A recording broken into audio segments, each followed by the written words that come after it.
fine.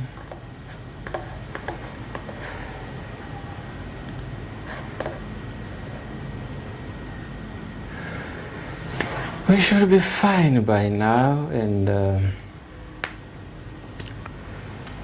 few seconds that should be loading.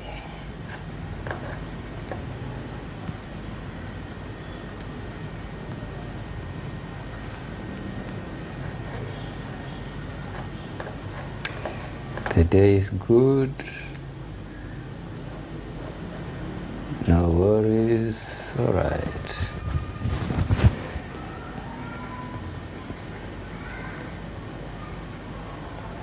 We're good to go. Okay. Yeah, good to go.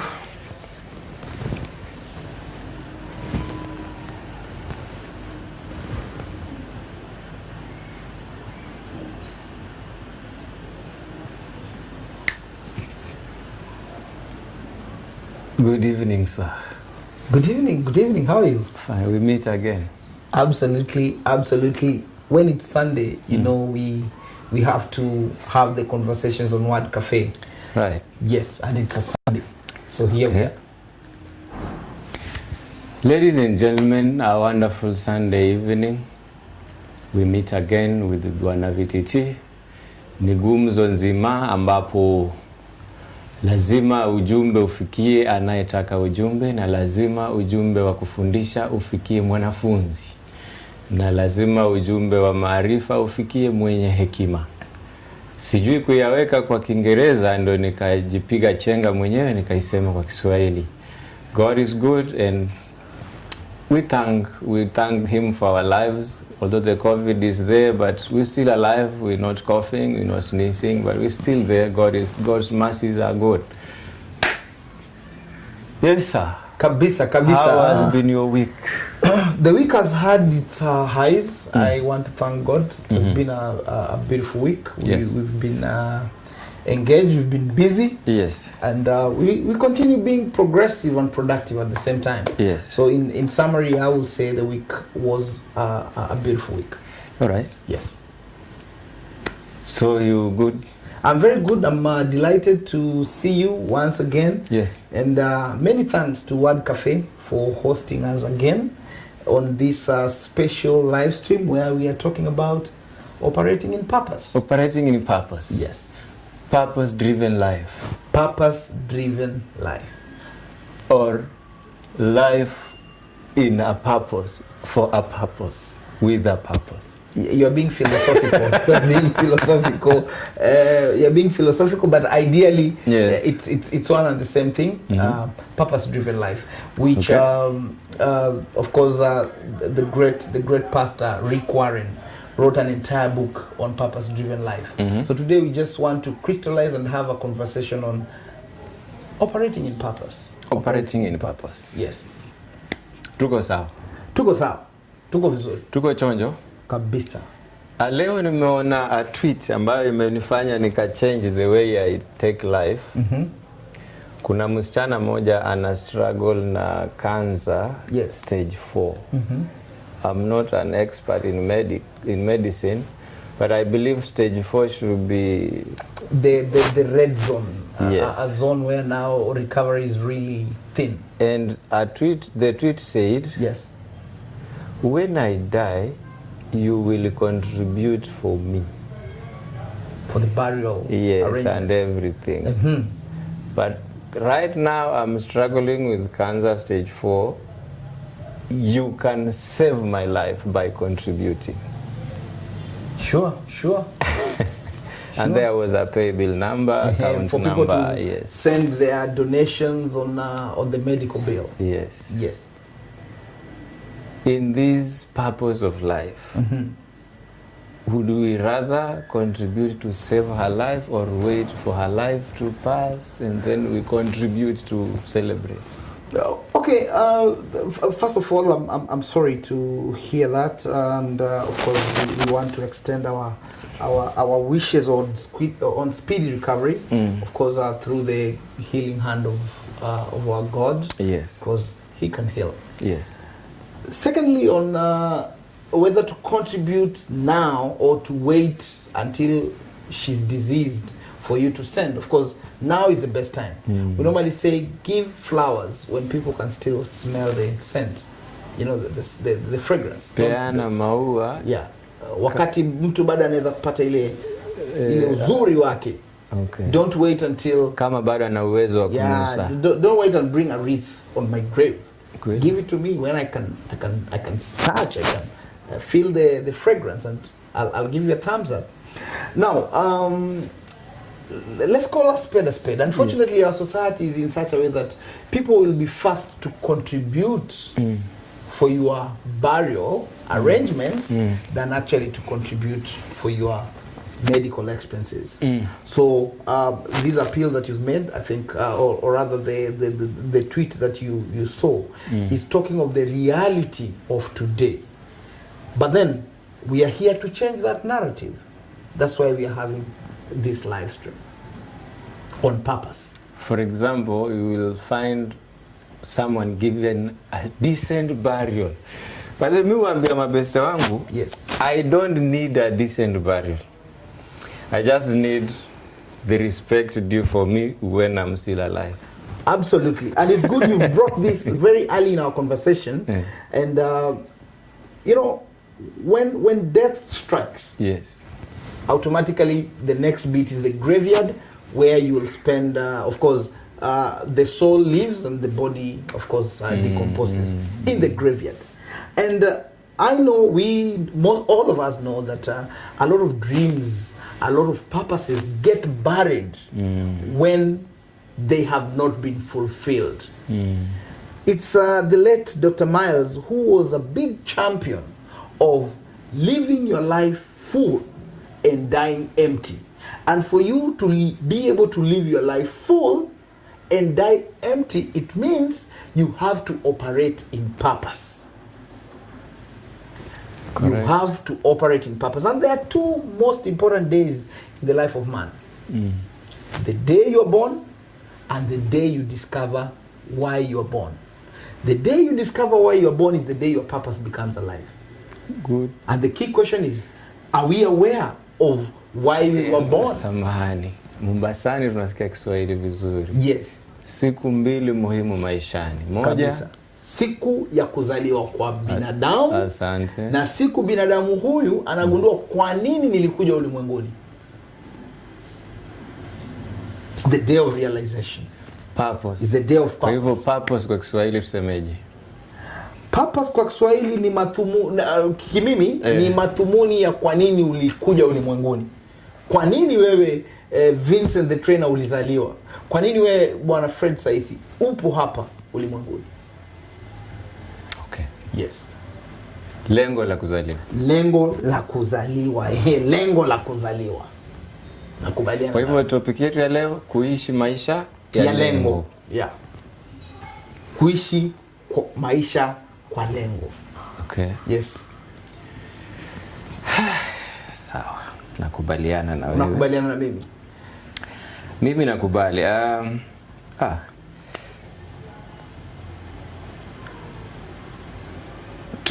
Kwa mitandao kuna Vincent Keseni anasema anatizama akiwa Nairobi. Pastor Collins Indeche anasema following from Kakamega Ingo. Kisha Godi anaitwa Godi Weeks Mzito anaweza, kumbe niko Mombasa, I thought you had traveled. Nilisafiri nikarudi. Yuko ndani ya Mombasa. Boni alikwambia nimesafiri, Boni alikwambia ukweli. Yes. Boni alikwambia ukweli. Na nilisafiri nikarudi, nikasafiri tena, nimeingia leo karibu saa 7. Karibu saa 7. Nilikuwa nimetoweka Mombasani, nimerudi karibu saa 7. Lakini Mungu mwema ametupa neema. So by the way, rafiki yangu mmoja anaitwa Eugene amenitumia ujumbe, anauliza mbona umechelewa, umeandika saa 10:30 ya waiting. By the way, Eugene, big surprise coming your way. You've been instrumental by sharing with. Wajua jamaa afanyaje? Yes. he takes his own resources, computer ama simu na speaker, anaenda anatengeza watch party ya live. Si watch party ya Facebook. We appreciate that. We appreciate that. Watch party ya live. Live, yes. That's very so good. Anakusanya rafiki zake, ako na kamjeshi yake. Okay, genge. Genge. Genge kidogo anaweza kujiwa. Anakusanya marafiki ama wanatengeza watch party, wanaweka screen pale, kisha wanaanza kuangalia. Twakushukuru sana kwa hayo. This is the reason why we do these conversations, so that in one way or the other we can impact and add value to our viewers and our listeners. Kweli. Yes. Kidogo niangalie huku kuko sawa. Very good. Tuko chonjo sana. So, tuseme nitajuaje kwa nini nilizaliwa? How will you discover your purpose? No. Is a question that is very important. And in most cases, what consumes you? The things you think most of the time. The thing that when you do, you don't feel like you're working, or you don't take effort to do it. The thing that you can speak about it all the time and you're just interested. You feel a kind of possession. That is the clue to your purpose. So for you to discover your purpose, these are some of the clues, or what we call the telltale signs that I was actually born to do this. For example, in my case, I'm a management training consultant, I'm an action speaker, I'm a premier writer. Premier coach, or premier writing coach. Or premier writing coach. Exactly. So when, for example, now in this space, I'm seated today as an action speaker. Yes. When I do this, I don't feel any difficulty. I feel alive. I feel I'm enjoying doing this. So for me, this has been a passion. Speaking has been a passion for me for a long time. I think now, for the better part of my life after high school. And I discovered this way back in college. But of course, the seeds of the same were even there when I was in primary school. I was in debating clubs. I was a language enthusiast even way back. So it is something that has always been in my spirit, and I could always feel it. And here we are today. So the clue of purpose is one, something that you feel possesses you, something that doesn't get off your head, something that when the day you try doing it, you just feel like, this is it. And it cuts across.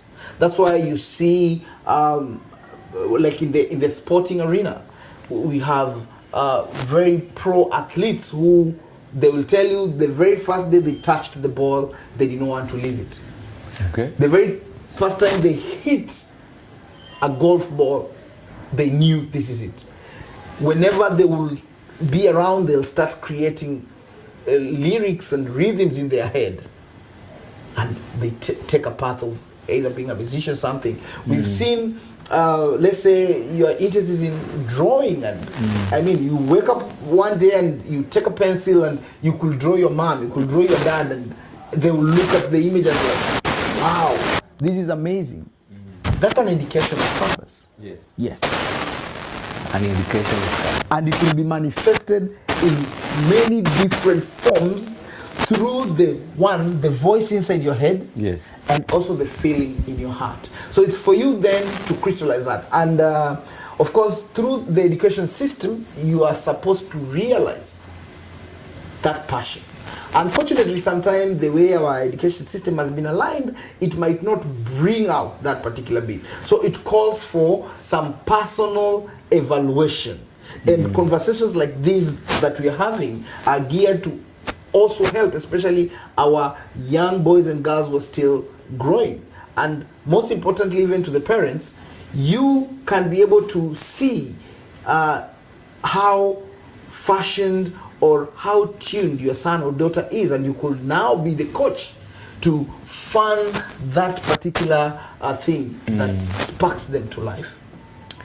Kuna huyu jamaa mwenye alianzisha KFC. Colonel Sanders. Yes. Nimesoma hadithi yake, alifaili mara nyingi sana. So when he had given up at 65 years old, ndio alianzisha KFC. Exactly. He remembered he was a chef in the military, now retired, and he could do good recipes at 65. A great lesson is there. Yes. Your purpose can flatter. Kabla hujaenda. Yes. Does it mean hapo ndio aligundua purpose? Utarudia hapo. Okay. Your purpose can your purpose can flatter, but as long as that desire is there, whether it comes alive at 15, whether it comes alive at 25, whether it comes alive at 65, it will surely come if you choose to listen to that voice. To listen to that Mandela alikufanyika president akiwa mzee. Exactly. He stayed in Robben Island for 27 years. Why? Because Mandela knew what he was meant to stand for, what his purpose was, and his purpose was to defend South Africa against apartheid. And that's why he said, I'd rather die than allow this injustice to continue. Fortunately for him, he didn't die. They put him in Robben Island for 27 years. Brothers, I see, how many people can wait for 27 years for their purpose to be fulfilled? Very few. But that tells you something. If you don't waver, your purpose will surely pass. It will surely come. It doesn't matter. It doesn't matter. It doesn't matter where you are. It doesn't. As long as you are persistent with it, because in all these scenarios, like you've used the late Madiba, and it's a perfect example of purpose coming to fruition even after a long time. You see, the challenge today is we are having a society where there is microwave mentality. You want things now. You want everything now. You could, this messes the fact that you realize or you are feeling I could actually be an award-winning writer, but you don't want to put in the work. Because as much as you are talented and you are feeling like when you are doing this, you're not even working, you must put in the work. And that's where the separation comes in. Because talent and gifting is only 10%. 90% is the work you put to cultivate that purpose into life. Hapo nimepotea. Talent and gifting is 10% of your life. 10% of your life. So haya mambo mengine ili ifanyike ikue reality 90%, lazima uweke kazi ndani. Bidii yako. I mean, tulizani.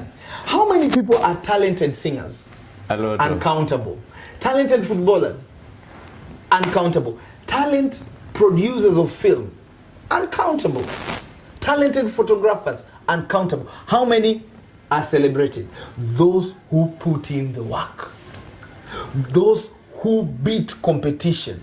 Those who do not relent in the face of defeat. Because it doesn't mean that now this is my purpose, I'm good at it, things will just... Nobody puts for you a red carpet, brother. Nobody lays for you a red carpet. You have to blaze the trail yourself. Through consistency with that burning desire. You have to always remain hungry. I was watching a documentary the other day, and I recommend you can actually watch it. It's a good family film. It's called The Last Dance, which captured Michael Jordan, the legend Michael Jordan of the Chicago Bulls. For those of us who grew in the 90s, number 23. Number 23, the jersey and everything. This guy was talented. He was real raw talent. Jordan Air. Serious. They are still there up to date. Very expensive. Mpaka tukapata ingine ni za plastic lakini za white zimeharibika. Ukitembea nazo wiki mbili inaingiza maji. Nilikuwa nazo. Okay. Ulikuwa yoyo, Ulikuwa kivaa vile. Hiyo ndio ilikuwa biashara kubwa. Facebook wala YouTube, ilikuwa ni viatu na t-shirt bagi nini, unajua pia wakina Jordan andikwa Fubu. Bas, Fubu na hizo Nike and Fubu stuff. by the way niligundua ni brand inasema for us by us. Yes. It was actually a story behind. Of course, a big story. And they operated in their purpose. Na jamaa aliambia wazazi wauze property, the only property they had, for him to invest in ili apate hiyo purpose, because he believed that blacks can also have their own clothing line and their own shoe line, and they brought it to realization. Was it easy? No. But because he knew I was brought here to create a clothing industry for mainly meant for the blacks, I have to bring that to realization. And Fubu became a big brand. As we were talking of the Chicago Bulls and Michael Jordan, Michael Jordan was talented. But talent aside, he was the hardest worker, the player who would put in a lot of work. And he played every game as if he was a rookie, as if he had just been contracted into NBA and into Chicago Bulls. 5 seasons, they won the championship. Say 5 or 6, I stand to be corrected. So purpose, when you put the work, you have now realized that I'm an action speaker. I'm a premier writing coach. Yes, I got the skills, but then I need to work. I need to influence and train as many writers as possible, be able to influence as many people as possible with my gifting, with my skills, for it to really have significance. So without the works, gifting and purpose alone cannot really escalate. So you have to work it. Na bado wewe ni MC. Of course, I do events, and I'm good at it. In fact, we are waiting for the gigs to start opening up. Again, yes. I know deep down you're asking me a subtle question. Is purpose multidimensional? I will say yes, it is. Because remember, when God creates us, He is already given us raw materials for us to accomplish the various things that we are supposed to. That is why in one of the scriptures it talks of, I think in Jeremiah, I have good plans for you. Plans of success, plans of prosperity. Why? Because God already knows I have given Fred, I have given Vincent the trainer the raw materials. It is us to utilize the raw materials, create finished products that then can be embraced by society. Umenileta kwa creation. Yes. It means when we are born, yes, within us there is every resources we need to achieve our purpose. Absolutely. Tumetengezwa na inbuilt service system ambayo iko tayari. Iko tayari. Yes. Inbuilt drivers. Zipo tayari. Inbuilt softwares. Zipo tayari. So what are we missing? The action part of it. And many times the action part of it is one, the voices in our life. And this is where parents, kuja kwa Kiswahili, sauti ambazo zinatuzungumzia maishani. Unaona mtoto mdogo ni, a small child is the epitome of God's creation. Yes. Why? Because when we were kids, all of us, we were unlimited. We were unlimited in the sense that we believed we could be anything, and we mentioned grand things. But then you become a teenager, voices start telling you, you said you want to play in the World Cup. Look at you, you're not even fast. You can't hit that ball well. Yes. Then doubt creeps in and you start looking at yourself, I can't. You want to be this amazing doctor and, impact society. Then you realize the last time you got a C- in chemistry and biology, you're like, oh my God, can I even become a doctor? Doubt creeps in by the voices. It could be your peers, it could be your teachers, it could be your parents, it could be your friends. They start limiting you. And unfortunately, the limit starts getting into you. And the fire that you possess dims. And eventually, you get into a place we call complacency. Anything goes. And then you accept anything that comes your way. You forget that the desire you had initially was divine. Underline divine. God is the one who makes you feel. God is the one who makes you feel, I can do this. It's written, by the way, I can do all things through Christ who strengthens me. In other words, who gives me the abilities, the talents, the skills. The one who installed the operating system, the software needed. But then, hapo alafu society na zile sauti zinafinya kisha unfortunately ikikuwa hizo sauti zikiwa nyingi inaingia kwa kichwa chako, alafu pia wewe unajiambia kweli nimejiwekea purpose yangu iko juu sana, ama malengo yangu ambayo natarajia kuyafanya hayawezekani.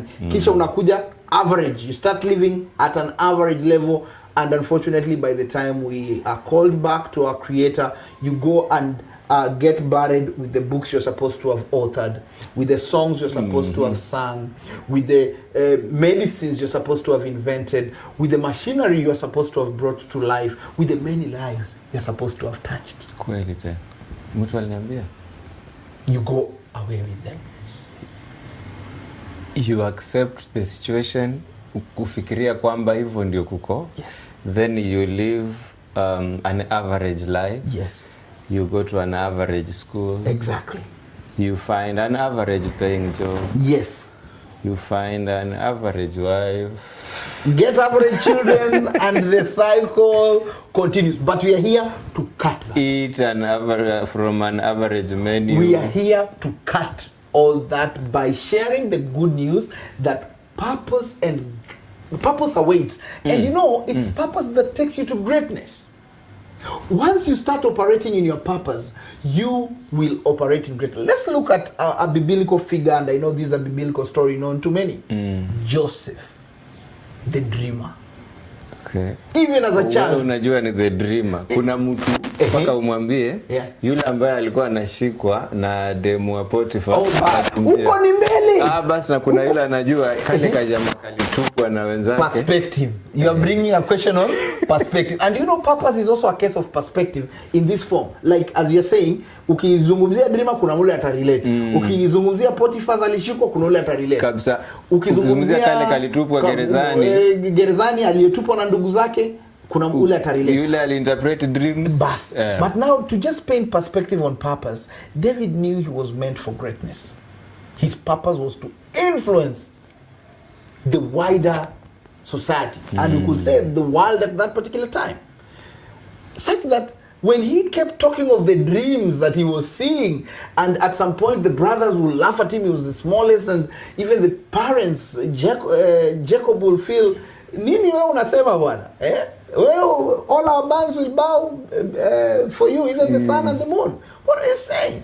But if there's one thing Joseph had, he knew what he had seen. He knew what the voice, and want to believe this was the voice of God. This was the voice of the universe telling him, Joseph, you're meant for greatness. Look at his dramatic life. Hated by the brothers, thrown into this pit. He survives. They sell him to the Amalekites, take him to Potiphar's home as a slave. He knew he was not a slave. That was not his purpose, and deep down he knew it. But he worked. He worked his time at Potiphar's house, and Potiphar grew, and I mean, all blessings were coming to Potiphar. Of course, we know the incidents of the wife and wanting to say that he raped her and everything, to the prison. In the prison, the greatness was still calling him. He interpreted dreams. To cut the long story short, he rose to become the second in command in the entire Egypt, and had an effect not only in Egypt but in Israel. Why? He lived in purpose until the time when he reunited with the family, and the wow moment came when they realized that this was our long lost brother that we thought was dead. The father now realizes he is operating in greatness, but the greatness culminated because of purpose. Nitakurudisha hapo kidogo. Nimejifunza kitu kwamba resistance inaweza kukutoa kwa purpose. Kabla tuende huko. Kwa mitandao hapa. Watu wanasemaje? Eugene yasema ujambo. Mimi napongeza kipindi sana na ufuatilia kila Jumapili. VTT, Mungu akubariki sana. Kwa mafundisho niko na wenzangu tunatilia alitaka kusema tunafuatilia kwenye spelling ikamruka. Typo error. Na kusikiza mafunzo. Yes. Kweli corona imekuja na sababu. Sasa tupata mafunzo. Kisha yaendelea akisema na sioni kahawa tungu mezani. Saisi weka hotline tafadhali, labda hotline ya kupiga watu. Kisha ana request anasema VTT nipe siri ya kuwa kama wewe, number 1 kiafya. Kula vizuri bwana, kula vizuri mwanangu. Bwana Eugene huwa yuko horizontally challenged. Okay, nakuelewa. So anasema umpe siri. Tuonane, tampa namba alafu au mengine atafuata. Au akila kwa uzuri. Tunashukuru kwa maoni yenu. Kisha yasemaje? Okay, amemalizia hapo. Yes. Mika anafuatilia, anasema following papa. Karibu Mika. Asante. Tuko huko Mombasani, tumezoea kupata upepo wa nje, lakini weather ya leo haieleweki sana. Imebidi tukae ndani kwa ndani. Exactly. Pata habari ndio hiyo baba. Tunazidi kusonga. So asanteni kwa kuangalia na kuuliza maswali. Kama lipo swali liulize tu. Tuko pamoja na tuko sawa. Yes. Kwenye hadithi ya Joseph nimepata kwamba kuna resistance in every purpose. Yes. Kuna resistance lazima uruke. Yes. Kweli? Lazima uruke hiyo. Lazima uruke hizo resistance. Lazima uziruke. Kweli. Nimesoma hata hadithi ya hizi vitabu za mafundisho ya Kiislamu. Before Prophet Muhammad afike mahali alipo, kulikuwa na resistance. Na hii resistance ilikuwa inatokea kwa family. Unfortunately. Do we have resistance around our families and why? Every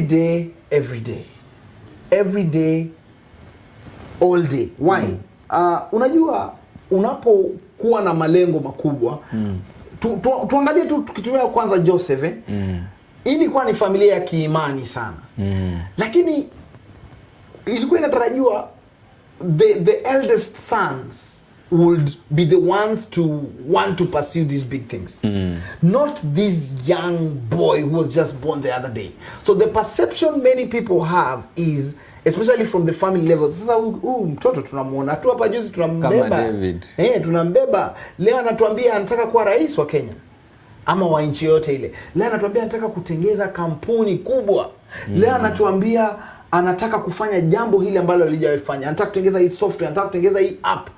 Na unajua ni watu wamekuona na wanakuchukulia, they look at you. Hata Yesu mwenyewe anasema tumekuona ukibeba mbao na Buddha. What good can come from a Nazarene? Wow. And that was Christ. Why? Familiarity breeds contempt. When people are so familiar with you, they... Hata yule msichana anaitwa Mariam, yule alizaa Yesu. Ingawa hatujui historia yake sana. Lakini hawakumchukulia serious. And that is the mistake that most of the time we do. And my submission will be this. You know, many people are comfortable with the hell they know than the heavens they don't. Such that we get comfortable, and when we are in this particular space, we want everybody around us to be in the same space. Like from family, tutasikia kwa ukoo wetu hatujawahi kuwa na mtu ambaye amekuja hapa akatengeza nyumba ya gorofa. Sasa wewe leo kijana mdogo umezaliwa juzi, watuambia wataka kujenga gorofa, wataka kuleta barabara za kisasa, utaweza vipi? And doubt creeps in. But we've also seen the difference. For those who are in purpose, the negative voice, they do not allow it to sink in their spirit. You tell me all these things that I can't, then I prove you otherwise. And at that point where you cause influence, or you come through and do a project that people felt it was impossible, then they now join and they tell you we always knew Bwana Fred, you could do these things. Now they have joined your voice. But remember, what will enable you to operate in that level is shutting down the negative voices and choosing to listen to voices that amplify the fire that you feel. Hence, this calls for intrinsic This calls for intrinsic motivation. My ancestors were coming to Blair and now they are trying to say what the thing is. Anyway, so what we are saying, I was bluffing. What we are saying is what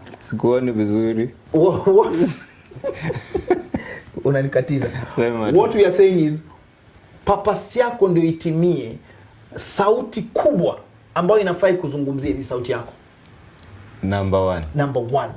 Because unfortunately, even family members, friends, relatives might want to talk down on you. So we will shut the negativity and follow the voice that you know is the voice of the universe, the voice of God, telling you, my son, my daughter, I've given you the ability of the manufacturer. Question: why operate like a tuk-tuk and yet you are a Ferrari? Hapo chacha. Move, and we are saying, once you have that feeling, once you have that fire, let it possess you. Because when it possesses you, you become unstoppable. Let's look at Kenyan examples. Eliud Kipchoge, when he decided to do the Ineos 159, he was so convinced that he will do it. That I will do it. That this is why I was born, to show the world that I can do it. That I can do it. Did he do it? He did it. So the only voice in him was, I will do it. I will do it. Of course, it wasn't the only voice. It was his voice first, then the voice of his supporters, because he had a very strong, solid team that helped him to bring the greatness in him. And in the course of our lives, in the journey of living in purpose, you must always be selective. This could be hard, but it's the truth. The next level of operation for all of us, human beings, depends with the relations that surround you. Remember, when you are having the right voices around you, you elevate. When you are having the wrong voices, they could either neutralize you or decrease you, sink you completely. So, my submission, and I've seen this even in my life, is try and align to the people who are feeding your purpose. Like, let's call a spade a spade. If we had not known you, Saisi, perhaps some of these lives will not be happening. Okay. But because we align together and we are mutual in that context, we are able to do these conversations. So, being able to align to voices that elevate you, challenge you to be better, keep telling you it can be done, they will speed up your operation in purpose. And remember, this is a journey, it's never a destination. And parents who are watching, do this deliberately to your children. Fund them, tell them, Daddy, Mommy, whatever name you call them, nothing can defeat you. Nothing is unstoppable. Let this be so clear in their heads. And trust me, you will look back and you'll realize nothing is going to stop them. Mika mwesoma. Kizungu tuwache mtani pote. Tukusaidie vipi? Mika kaa karibu na Vini. Najua Bwana Vike anaweza kuinterpret. Lile neno la Kizungu linalo kupiga chenga. Tutatafsiri. Ama unaliandika hapo, tunatafuta tafsiri yake. Bwana Mika tutatafsiri. Ndio? Yes. Mika ni anataka kujua sana, lakini Kizungu kinampiga chenga, lakini ni sawa. Ataelewa. Tunachanganya ndimi. Bwana yuko sawa. Tunachanganya ndimi. Mika, hata usiwe na wasiwasi. Yes. Wewe ni wetu. Lile jambo ambalo litakupiga chenga, tutakutana kwa chapati madondo. Good. Ama bila shaka, na tukumbuke one of the key things that also helps us operate in purpose is you grow what you work on. That's very important. Not you work on what you grow. That could still be of course you first do the work and you grow and you grow it. Tuseme wewe ni mwalimu mweledi ama mwalimu mzuri, bila wanafunzi hawezi you cannot sharpen that skill or that purpose that you are operating for. But every time you have a class and you are giving it your best shot, you elevate it. Umeamua kufanya biashara kwamba purpose yako ni kufanya biashara fulani. Na tukiangalia kuna biashara ambazo zinafanywa ambazo una realize kweli hii biashara ilianzishwa kwa purpose, sio tu kwa hela. Na biashara nyingi ambazo zina most businesses which are anchored in purpose succeed. Because the motivation is value before profits come. And that's the beautiful thing about purpose. As long as you pursue purpose that will have an impact on people's life, giving value, the money will follow. Not the other way round. I worked for a company sometimes back. Yes. It was a transport company. Bado ina exist. Yes. Ilianza kwa century ile ilipita. What? Okay, 19 something. 19 something. Yes. Na nilipoajiriwa pale nilikuta kuna aina mbili ya lori zimewekwa juu ya mawe, wameidecorate. Kuna ile kuweka kwa mawe kwamba haiwezi tembea. Lakini ile ilikuwa imewekwa juu ya mawe kama hizi wanatengeza sanamu za kina Kenyatta, Tom Mboya nini, statue. Yes.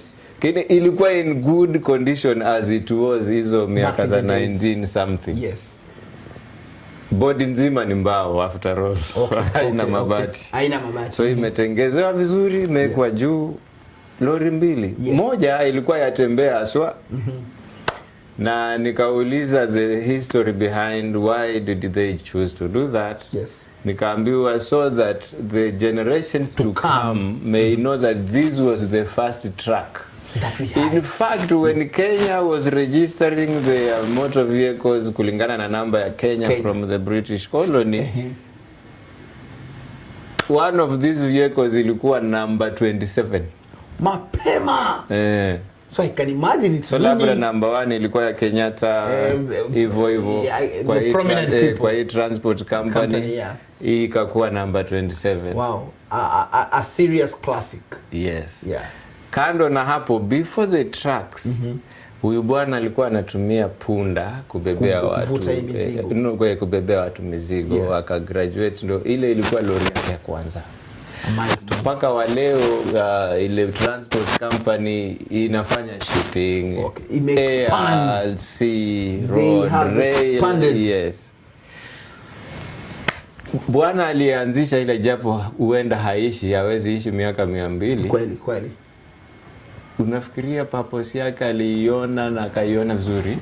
Nakubaliana nawe 100%. Aliiona na akaiona vizuri. Kipindi ambapo ilikuwa kama chembe. Like now you've just shared very well. Today they're in air cargo, they are doing serious shipping. But then look at where they started. Pulling cargo with a donkey. Then graduating to a vehicle and fleet of trucks, and the rest is history. That's what purpose does. Probably the pioneer of that transport company saw these things, but didn't know when they will come to be. But he knew clearly that I have to start doing this. And that's one of the key lessons that we have to get. Once you've discovered this is why I am alive, start doing and operating in that purpose. Slowly, steadily, and consistently. When it's all said and done, even when you are no longer there, the purpose you started will still be impacting lives. That's a perfect example.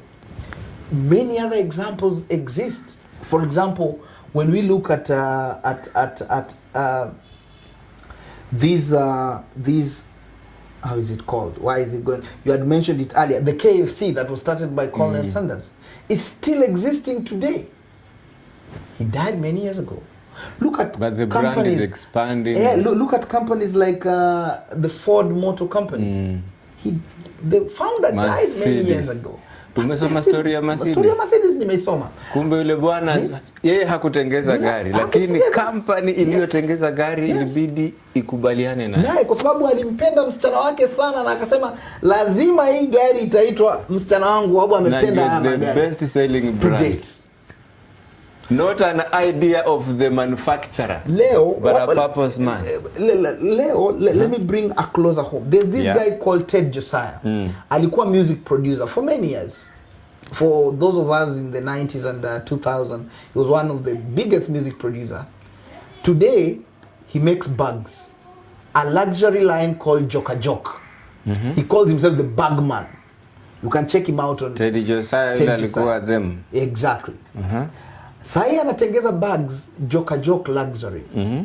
Now, every time I look at the passion that drives the Joka Jok luxury, the commitment that he has, you cannot question it. And what he keeps saying is, I've started this luxury Joka Jok brand for generations. That even when we quit the stage, my daughter and the other lineage that will follow can look back and say, our grandfather, our great-grandfather started this. And you know, he started the Joka Jok luxury in his mid-40s. That's when he realized, I've been called to do bags. Not music. Not music. As much as he's still a producer. He's still a producer, yes. But now his bigger picture is on Joka Jok. That is our local, one of our local examples here on purpose driven. Hence, never relent. Never relent. But most importantly for the young and not so young, there's no limited time for you to discover why you are created. The time you do, run with it. Till the day your breath disappears and you go back to Baba and you go back to our Creator to give you account. Because one day we shall go. We will all go. Wanaambia watu wote tutarudi kwa Baba. Yes. Right? Yes. And we shall be judged. Give an account. Uwe muhindi, muislamu, nani mkristo. Na uwe anapeana mfano kwamba kulingana na ile imani nilifundishwa nikiwa mdogo. Yes.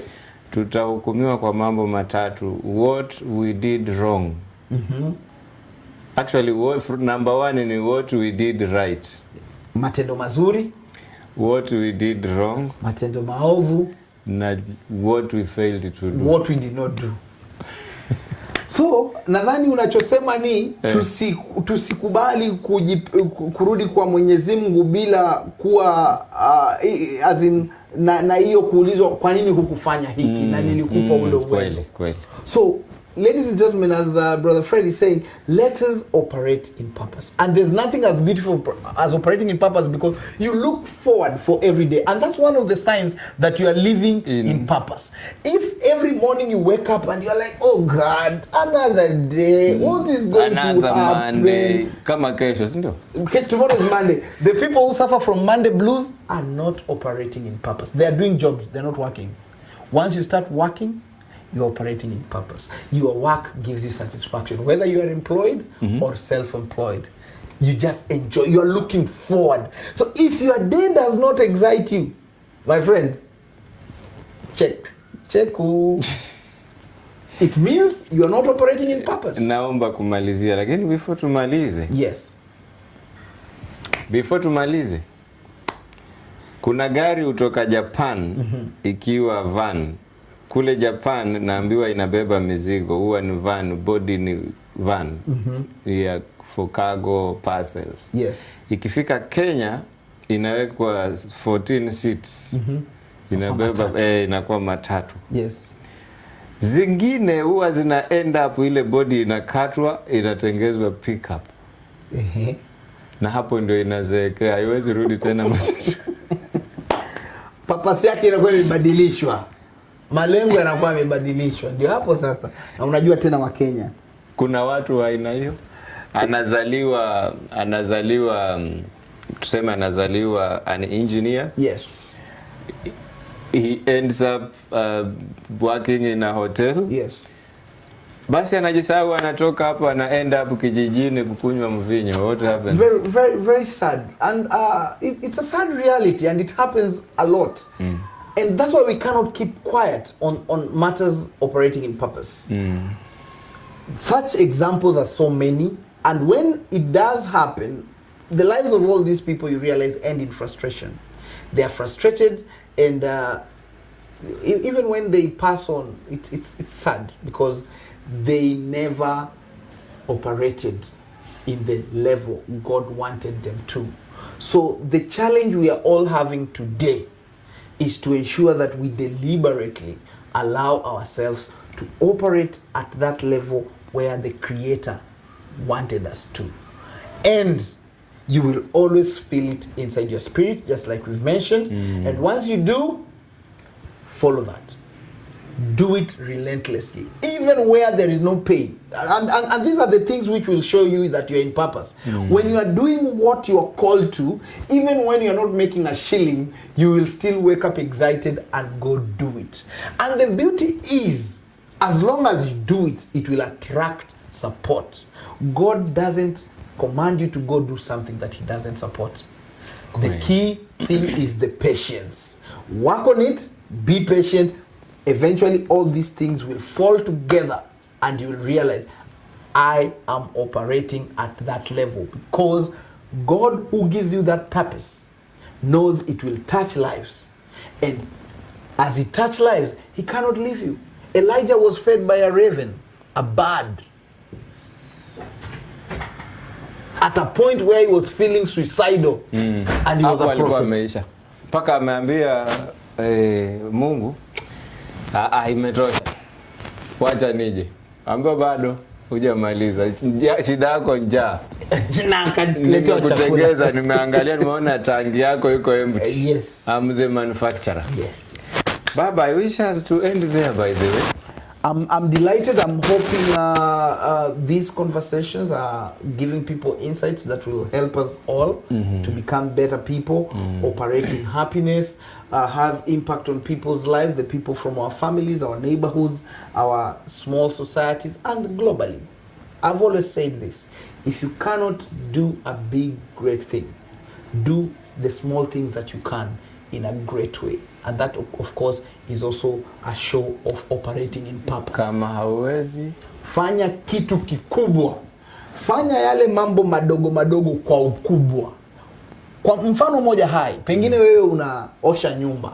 Osha ile nyumba mpaka mtu akije pale, nyumba iko sawa. Ana notice. Yani umeifanya, you've given it your all. And that only happens when you're operating in purpose. So don't wait for the cameras, don't wait for the big stage for you to show what you got. It starts there in the smallest of ways, but done in the biggest and most passionate way. And once that is done, ladies and gentlemen, automatically elevation will also come. I want to appreciate Word Cafe for this opportunity. Looking forward for all of us operating in purpose all the days of our life. I want to thank you very much and looking forward for the next edition. God bless you. Peace. Vincent the Trainer. May God keep you safe, keep you well till we meet again in good sound health. Mungu awabariki sana, yani nyinyi ni watu wa maana, nyinyi ni watu wa nguvu. Tell a friend to tell a friend that you have to live a life full of purpose. In other words, when you wake up in the morning, be driven by the purpose. Why did you wake up? What am I supposed to do? Follow that purpose. I think if we do that, God will be excited that nilitengeza kitu. Bila shaka. God bless you all. See you next time, God willing. Bwana Vititi, hujaniambia matatu za Nyali kwa nini ni mzee? Kwa nini hujaniambia matatu za Nyali ni mzee? Na za Karen pia ni mzee. Na za Runda pia ni mzee. Umekata. End video bwana wewe. It's done.